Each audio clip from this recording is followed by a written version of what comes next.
ಇಂದಿನ ವರ್ಷದಂತೆ ಈ ವರ್ಷವೂ ಕೂಡ 10 ಕ್ವಿಂಟಲ್ ಬದಲಾಗಿ ಪ್ರತಿ ಎಕರೆಗೆ 20 ಕ್ವಿಂಟಲ್ನಂತೆ 150 ಕ್ವಿಂಟಲ್ ನಿಗದಿ ಮಿತಿ ಬದಲಿಸಿ ರೈತರು ಬೆಳೆದ ಜೋಳ, ತೊಗರಿ, ರಾಗಿ ಖರೀದಿ ಮಾಡಬೇಕೆಂದು ಆಗ್ರಹಿಸಿ ಜೆಡಿಎಸ್ ಬಿಜೆಪಿ ತಾಲೂಕಾ ಘಟಕ ಜಂಟಿಯಾಗಿ ಮಂಗಳವಾರ ಸಿಂಧನೂರು ನಗರದ ಪ್ರವಾಸಿ ಮಂದಿರದಿಂದ ಮಿನಿ ವಿಧಾನಸೌಧ ಕಚೇರಿಯವರೆಗೆ ಬೃಹತ್ ಪ್ರತಿಭಟನೆ ಮಾಡುವ ಮೂಲಕ ತಹಸೀಲ್ದಾರರ ಮೂಲಕ ಸಿಎಂಗೆ ಮನವಿಯನ್ನು ಸಲ್ಲಿಸಲಾಗಿದೆ.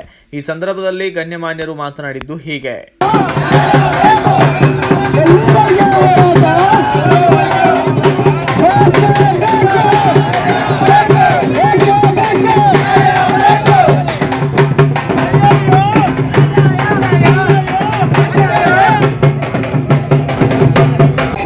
ನಾವು ನಮ್ಮ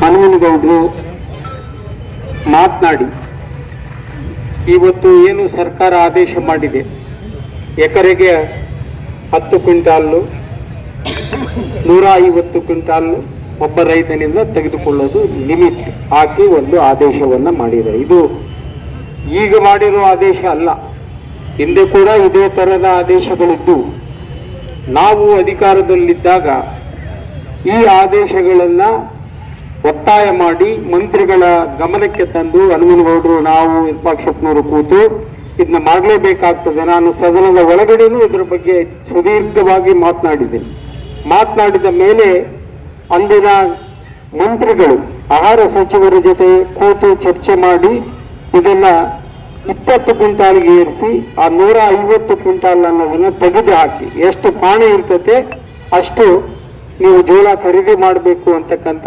ತೀರ್ಮಾನವನ್ನ ಮಾಡಿಸಿದ್ವಿ. ಆದರೆ ಇವತ್ತು ಅಧಿಕಾರದಲ್ಲಿರುವ ಸರ್ಕಾರ, ಅಧಿಕಾರದಲ್ಲಿರುವ ಶಾಸಕರು ಯಾಕೆ ಮಾಡಿಸೋದಕ್ಕಾಗೋದಿಲ್ಲ? ಅವತ್ತು ನಾನು ವಿರೋಧ ಪಕ್ಷದಲ್ಲಿದ್ದೆ, ಆಡಳಿತ ಪಕ್ಷ ಕಾಂಗ್ರೆಸ್ ಆಗಿತ್ತು, ಬಿಜೆಪಿ ಆಗಿತ್ತು. ಆದರೂ ನಾವು ಅವ್ರ ಜೊತೆ ಕೂತು ಚರ್ಚೆ ಮಾಡಿ ಈಗ ನಿಮಗೆಲ್ಲ ಅನುಕೂಲಗಳು ಮತ್ತೆ ನಿಮಗೆ ಪೇಮೆಂಟ್ ಕೂಡ ನಿಮಗೆ 15-20 ಒಂದು ತಿಂಗಳೊಳಗೆ ಬಂದಾಗಿಲ್ಲ. ಹೋದಷ್ಟು ಮೊದಲು ನಮ್ಮ ಕಾಲದಾಗ ಎಲ್ಲರಿಗೆ ಪೇಮೆಂಟ್ ಮೊನ್ನೆ ಅಂತೂ 15-20 ದಿನದಾಗ ಬಂದ್ಬಿಟ್ಟು.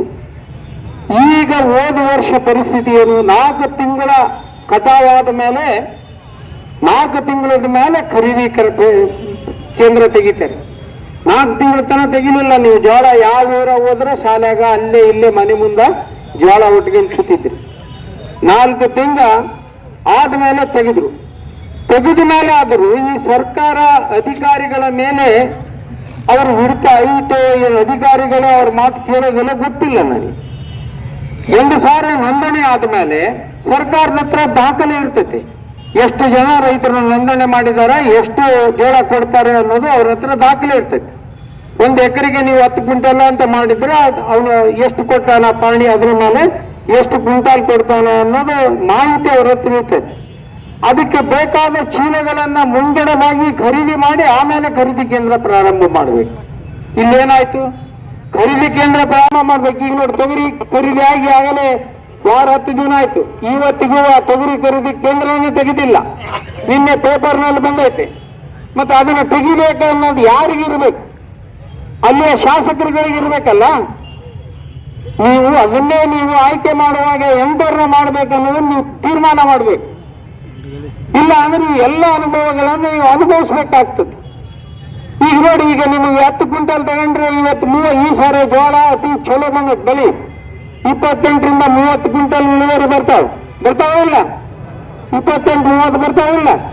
ಮತ್ತೆ 30 ಅಂದ್ರೆ ಇನ್ನು 20 ತಗೊಂಡ್ರೆ ಇನ್ನು 8-10 ಕ್ವಿಂಟಲ್ ಆಯ ಕಡೆ ಮಾರ್ಕೋಬೇಕು. ಈಗ 10 ತಗೊಂಡ್ರಿ ಅಂದ್ರೆ ಉಳಿದಿದ್ದೆಲ್ಲ ಮಾರ್ಬೇಕು, ರೈತ ಹೆಂಗ್ ಉಳಿಬೇಕು? ಅದಕ್ಕೆ ನೀವು ಆಲೋಚನೆ ಮಾಡಬೇಕು. ಈ ಒತ್ತಾಯಕ್ಕೆ ನಿಮ್ ಬೆಂಬಲ ಇರಬೇಕು. ನೀವು ಹೋರಾಟದಲ್ಲಿ ಆಸಕ್ತಿ ವಹಿಸಿ ಬಂದ್ರೆ ನಾವು ನಿಮ್ ಜೊತೆಗೆ ಬರ್ತೇವೆ. ಈಗ ನಮಗೆ ಫೋನ್ ಮಾಡಿ ಅಲ್ರಲ್ಲಾಗೈತೆ ಇದಾಗೈತೆ ಅಂದ್ರೆ ಆ ಕಾಲ ಹೋಯ್ತು. ನಿಮ್ ಫೋನ್ಯಾಗ ಕೇಳಿದ್ರೆ ಮಾಡೋ ಕಾಲ ಮುಗಿದೋಗೈತೆ. ಈಗ ನಾವು ಹೇಳಿದ್ರು ಯಾರು ಕೇಳಂಗಿಲ್ಲ, ವಿರೂಪಾಕ್ಷಪ್ಪನವರು ಹೇಳಿದ್ರು ಯಾರು ಕೇಳಂಗಿಲ್ಲ, ನಮ್ಮ ಇವ್ರು ಗೌಡ್ರು ಯಾರು ಕೇಳಂಗಿಲ್ಲ, ಹನುಮನಗೌಡರು ಹೇಳಿದ್ರು. ಅಂತ ಪರಿಸ್ಥಿತಿ ನಿರ್ಮಾಣ ಆಗಿತ್ತು. ಪತ್ರಗಳು ಬರ್ದಾರೆ ಹನುಮನಗೌಡರು ಭಾಳ, ಬಟ್ ಆ ಪತ್ರಗಳು ಎಲ್ಲದವ ಗೊತ್ತಿಲ್ಲ. ಅಲ್ಲಿ ಹೋಗಿ ಕೂತು ಮಾಡಿಸ್ಬೇಕಾದಂತ ಅನಿವಾರ್ಯತೆ ಐತಿ. ನಾವು ಹಾಗಾಗಿನೇ ನನ್ನ ಹತ್ರ ಬಂದ ರೈತರಿಗೆಲ್ಲರಿಗೆ ನಮ್ಮ ಮುಂದೆ ಏನು ಉಳಿದಿಲ್ಲಪ್ಪ, ನಾವೆಲ್ಲ ಮಾತಾಡಿ ಮುಗಿದಿದೆ. ಅಧಿಕಾರಿಗಳಿಗೆ ನಾವು ಮಾತಾಡಿದ್ವಿ, ಸರ್ಕಾರ ಮಾಡ್ಬೇಕಂದ್ರೆ ಮಂತ್ರಿಗಳಿಗೆ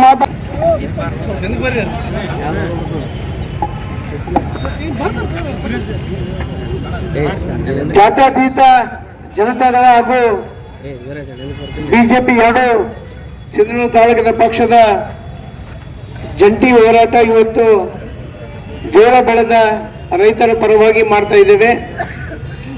ಹೋದ ವರ್ಷ ಪ್ರತಿ ಎಕರೆಗೆ 20 ಕ್ವಿಂಟಲ್ ಮತ್ತು ಅನ್ಲಿಮಿಟೆಡ್ ಅಂದ್ರೆ ಎಷ್ಟು ಪಾಣಿ ಇದೆ ಅಷ್ಟನ್ನು ಸಹ ಸರ್ಕಾರ ಹಿಂದೆ ಎಲ್ಲ ಖರೀದಿ ಮಾಡ್ತಾ ಬಂದಿದೆ.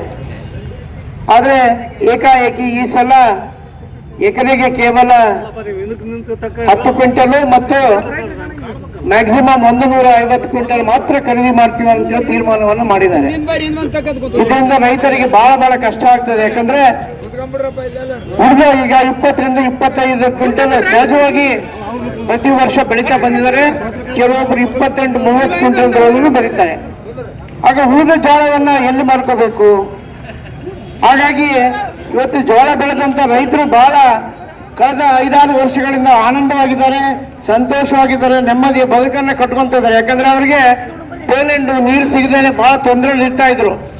ಜೋಳ ಖರೀದಿ ಮಾಡೋದು ವ್ಯಾಪಾರಿಗೆ ಈ ನ್ಯಾಯಬೆಲೆ ಅಂಗಡಿಗಾಗಿ ಅಥವಾ ಸರ್ಕಾರ ಮಿನಿಮಮ್ ಸಪೋರ್ಟ್ ಪ್ರೈಸ್ ಖರೀದಿ ಮಾಡದೇ ಇದ್ದಾಗ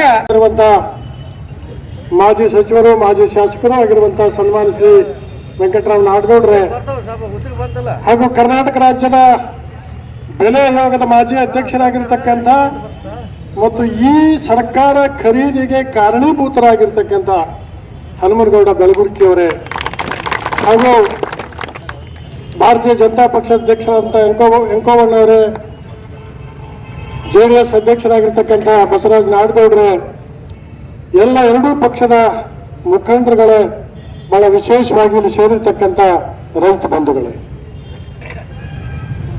ಇದು ನಾವು ನೆನೆಸಿಕೊಳ್ಬೇಕಾಗಿರ್ತಕ್ಕಂಥ ಸಂದರ್ಭ ಅಂತ ಹೇಳಿ ಕೂಡ ನಾನು ಭಾವಿಸ್ತೇನೆ. ಇದು ಕರ್ನಾಟಕ ರಾಜ್ಯದಲ್ಲಿ ಯಾವಾಗ ಜಾರಿಗೆ ಬಂತು? ಹನುಮನಗೌಡರು ಬೆಲೆ ಆಯೋಗದ ಅಧ್ಯಕ್ಷರಾಗಿರ್ತಕ್ಕಂಥ ಸಂದರ್ಭದಲ್ಲಿ, ಯಡಿಯೂರಪ್ಪನವರು ಮುಖ್ಯಮಂತ್ರಿಗಳಾಗಿರ್ತಕ್ಕಂಥ ಸಂದರ್ಭದಲ್ಲಿ ಹನುಮನಗೌಡರ ಒತ್ತಾಯದ ಮೇರೆಗೆ ಸರ್ಕಾರವನ್ನು ಒಪ್ಪಿಸಿದ ನಂತರ ಯಡಿಯೂರಪ್ಪನವರು ಜೋಳ ಖರೀದಿಗೆ ಅನುಮತಿ ಕೊಟ್ಟಿರ್ತಕ್ಕಂಥ ಇತಿಹಾಸವನ್ನು ನಾವು ಕಾಣ್ತೇವೆ. ಇದು ಎರಡು ನಿಮ್ಮೆಲ್ಲರಿಗೂ ಕೂಡ ಗೊತ್ತಿರ್ತಕ್ಕಂಥದ್ದು. ಈಗಾಗಲೇ ನಾವು ಸಾಕಷ್ಟು ಲಾಭ ಇದರಲ್ಲಿ ರೈತರು ಪಡ್ಕೊಂಡಿರ್ತಕ್ಕಂಥದ್ದನ್ನು ನಾವು ಕಾಣ್ತೇವೆ. ಬಹಳ ಈಗ ಎಷ್ಟು 4 ವರ್ಷದಿಂದ ಥೈಲ್ಯಾಂಡ್ ಭಾಗದ ರೈತರು, ಕಾಲುವೆ ನೀರು ಸಿಗಲಾರದಂತ ರೈತರಿಗೆ ಬಹಳಷ್ಟು ಅನುಕೂಲ ಆಗಿರತಕ್ಕಂಥದ್ದು ಈ ಜೋಳ ಖರೀದಿ ಅನ್ನುವಂಥದ್ದು. ಹಾಗಾಗಿ ಇವತ್ತು ಈ ಸರ್ಕಾರ, ಇವತ್ತು ಆಡಳಿತದಲ್ಲಿರುವಂತಹ ರಾಜ್ಯ ಸರ್ಕಾರ ಏನ್ ಮಾಡ್ತಾ ಇದೆ? ಯಾರ ಪರವಾಗಿ ಸರ್ಕಾರ ಇದೆ? ರೈತರ ಪರವಾಗಿ ಇದೆಯಾ ಸರ್ಕಾರ? ಇದು ರೈತರ ವಿರೋಧಿ ಸರ್ಕಾರ ಅನ್ನೋದ್ರಲ್ಲಿ ಎರಡು ಮಾತಿಲ್ಲ ಅನ್ನುವಂತಹದ್ದು. ಇದು ನೀವು ಇಲ್ಲಿ ನಿಂತು ಭಾಷಣ ಮಾಡಬೇಕಾಗಿರ್ತಕ್ಕಂಥ ಅವಶ್ಯಕತೆ ಇಲ್ಲ. ನೀವೆಲ್ಲರೂ ಹೋರಾಟ ಮಾಡಬೇಕಾದಂತ ಅವಶ್ಯಕತೆಯೂ ಇಲ್ಲ. ಸರ್ಕಾರದ ಜವಾಬ್ದಾರಿ. ಇವರೇನು ಹೊಸದಾಗಿ ಜಾರಿಗೆ ತರಬೇಕಾಗಿರ್ತಕ್ಕಂಥದ್ದಲ್ಲ. ಈಗಾಗಲೇ ಹಿಂದಿನ ಸರ್ಕಾರಗಳು ಜಾರಿಗೆ ತಂದಿರತಕ್ಕಂಥ ವಿಚಾರ ಇದಾಗಿರೋದ್ರಿಂದ ಇದನ್ನು ಮುಂದುವರಿಸಿಕೊಂಡು ಹೋಗಬೇಕಾಗಿರ್ತಕ್ಕಂಥ ಜವಾಬ್ದಾರಿ ಸರ್ಕಾರಕ್ಕೆ ಇರಬೇಕಾಗಿತ್ತು ಅನ್ನುವಂಥದ್ದು. ಬೇಜವಾಬ್ದಾರಿ ಸರ್ಕಾರ, ರೈತ ವಿರೋಧಿ ಸರ್ಕಾರ, ಯಾರ ಪರವಾಗಿ ಸರ್ಕಾರ ಇದೆ? ನಾವು ಹೆಣ್ಮಕ್ಳಿಗೆ 2,000 ರೂಪಾಯಿ ಕೊಟ್ಬಿಟ್ಟಿದ್ದೇವೆ. ನಾವು ಹೆಣ್ಮಕ್ಳನ್ನು ಬಸ್ನಲ್ಲಿ ಪುಕ್ಸೇಟೆ ಅಡ್ಡಾಡಕ್ಕೆ ಬಿಟ್ಬಿಟ್ಟಿವೆ. ಸಾಕು, ನಮಗೆ ಓಟ್ ಹಾಕ್ತಾರೆ, ನಾವು ಅಧಿಕಾರಕ್ಕೆ ಬರ್ತೇವೆ, ಅಧಿಕಾರಕ್ಕೆ ಕುತ್ಕೊಂಡಿವಿ ಅನ್ನುವಂಥ ಅಹಂಕಾರದಲ್ಲಿ ಬರೆಯುವಂಥ ಈ ಸರ್ಕಾರ ಇದಕ್ಕೆ ಯಾವ ರೀತಿ ಬುದ್ಧಿ ಹೇಳಬೇಕು ಅಂತ ಅರ್ಥ ಆಗ್ತಾ ಇಲ್ಲ. ಹೋದ ವರ್ಷ ಏನಾಯ್ತು ತೊಂದರೆ ರೈತರಿಗೆ ಅನ್ನುವಂಥದ್ದನ್ನ ಈಗಾಗಲೇ ನಾಡಗೌಡರು ಹೇಳಿದ್ರು. ಈಗಾಗಲೇ ಖರೀದಿ ಮಾಡುವ ಸಂದರ್ಭದಲ್ಲಿ ಖರೀದಿ ಪ್ರಾರಂಭಿಸಬೇಕಾಗಿರ್ತಕ್ಕಂಥದ್ದು, ಅದಕ್ಕೆ ಬೇಕಾಗಿರ್ತಕ್ಕಂಥ ಎಲ್ಲ ವ್ಯವಸ್ಥೆಗಳನ್ನ ಸರಿಪಡಿಸಿಕೊಂಡ ನಂತರ ಖರೀದಿ ಪ್ರಾರಂಭ ಮಾಡಬೇಕಾಗಿರ್ತಕ್ಕಂಥದ್ದು. ಅದರ ನಂತರ ದುಡ್ಡು ಇಲ್ಲ, ನನ್ನ ಹತ್ರ ಖಾಲಿ ಚೀಲ ಇಲ್ಲ, ನನ್ನ ಹತ್ರ ಗೋಡಾಮುಗಳಿಲ್ಲ ಅನ್ನುವಂಥ ನೆಪದ ಮಾತುಗಳನ್ನು ಈ ಸರ್ಕಾರ ಹೇಳ್ತದೆ ಅಂತಂದ್ರೆ ಏನಿದೆ ಅದನ್ನ ಮಾನ್ಯ ಜಿಲ್ಲಾಧಿಕಾರಿ ಗಮನಕ್ಕೆ ಲಾಸ್ಟ್ ಟೈಮ್ ತಂದಿದ್ದೀವಿ. ಬಟ್ ಏನು ಒಂದು ಸಮಸ್ಯೆ ಆಗಿದೆ ಅಂದ್ರೆ ನಮ್ಮ ಜಿಲ್ಲೆಯಲ್ಲಿ ಮಾತ್ರ ಈ ಸಮಸ್ಯೆ. ಸೆಪ್ಟೆಂಬರ್ ಮತ್ತು ಆಗಸ್ಟ್ ಅಲ್ಲಿ ಬಿತ್ತದ್ ನಾವು ಅಷ್ಟೇ. ಇನ್ನು ಮಿಕ್ಕಿದಲ್ಲೆಲ್ಲೂ ಎಲ್ಲ ಕಡೆನೂ ಮಾನ್ಸೂನ್ ಅಂದ್ರೆ ಮುಂಗಾರು ಬಂದಾಗ ಕರೆಕ್ಟ್ ಮುಂಗಾರು ಬಿತ್ಕೊಂತಾರೆ, ಹಿಂಗಾರು ಬಂದಾಗ ಹಿಂಗಾರು ಬಿತ್ಕೊಳ್ಳೋದ್ರಿಂದ ಆ ಸೀಸನ್ಗೆ ತಕ್ಕಂಗೆ ಸಾಫ್ಟ್ವೇರ್ ಡೆವಲಪ್ ಆಗಿದೆ.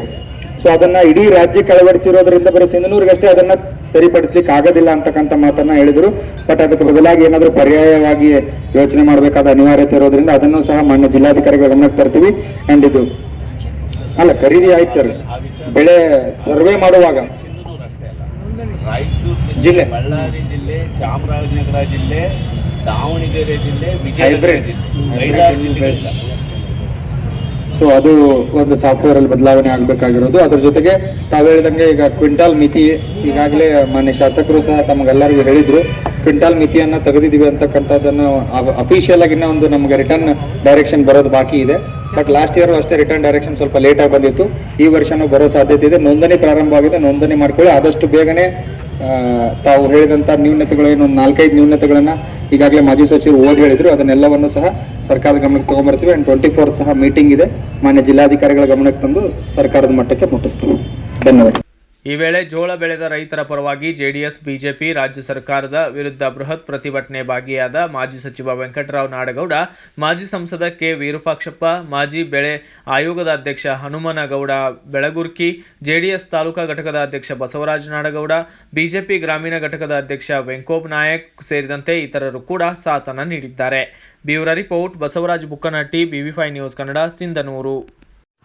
Thanks for watching. Read, discuss and debate with editor Dr. Yan Prashant Rao. Wanted reporters in print, digital and visual media for Bharat Vaibhav Daily Newspaper, BV News 5 Channel and BV Fast Web News from all the talukas of Karnataka, Goa and Maharashtra. If interested, send your resume to 9019229369.